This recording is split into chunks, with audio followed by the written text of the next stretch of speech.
ijambo ry'umunsi. Sengana icyizere kugira ngo ubashe gusobanukirwa neza ibi. Soma muri Matayo igice cya 7 uhereye ku murongo wa 7 kugeza ku wa 11.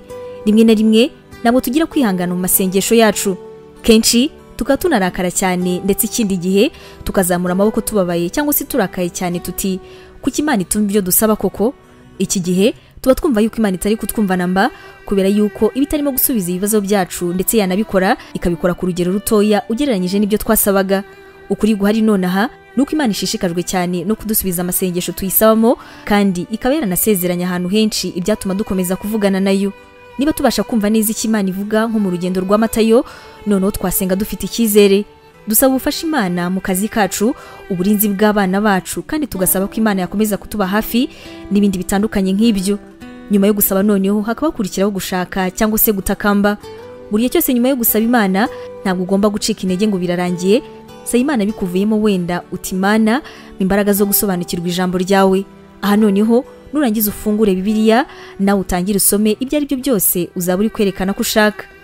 Icya gatatu, gukomangira Imana byereka yuko ufite icyizere kandi kuyizera cyane kurusha imbaraga zawe. Byereka Imana yuko ubizi ko ufite intege nkeya, bikahita byereka Imana yuko buri gihe ari ushyira imbere. Nukomanga rero ujye umenya yuko Imana yiteguye kugukingurira, kandi ko yiteguye cyane rwose kukumva.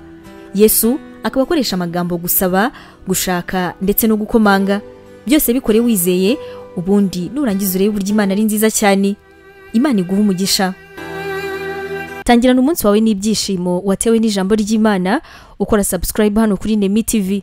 Biroroshye cyane, ni ugukanda kuri ako kantu k'umutuku ubona, ubundi ikintu cyose dushyizeho ukaba wa mbere kukireba. Ntugacikwe n'ijambo ry'Imana tukugezaho umunsi ku munsi. Komeza ubane natwe.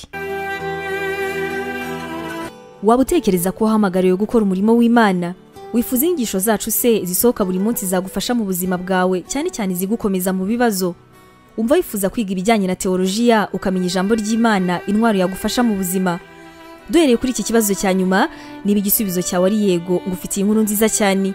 Iyi nkuru nuko tugufitiye ishuri rya teolojiya kandi wigira ku buntu. Mu ishuri ryacu harimo porogaramu zitandukanye zirimo nka Pastoral Studies, aribwo buryo wakwiga kuba umuvugabutumwa mwiza cyane. Tugufitiye kandi Biblical Studies, ariyo masomo atandukanye ya Bibiliya, ndetse na Christian Counseling, inama za Gikristo zifasha gukomeza imitima.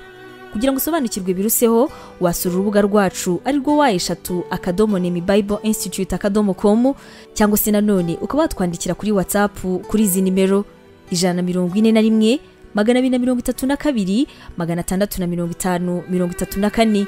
Wanatwandikira kandi kuri email yacu ariyo nemevangelism@yahoo.com. Imana iguha umugisha.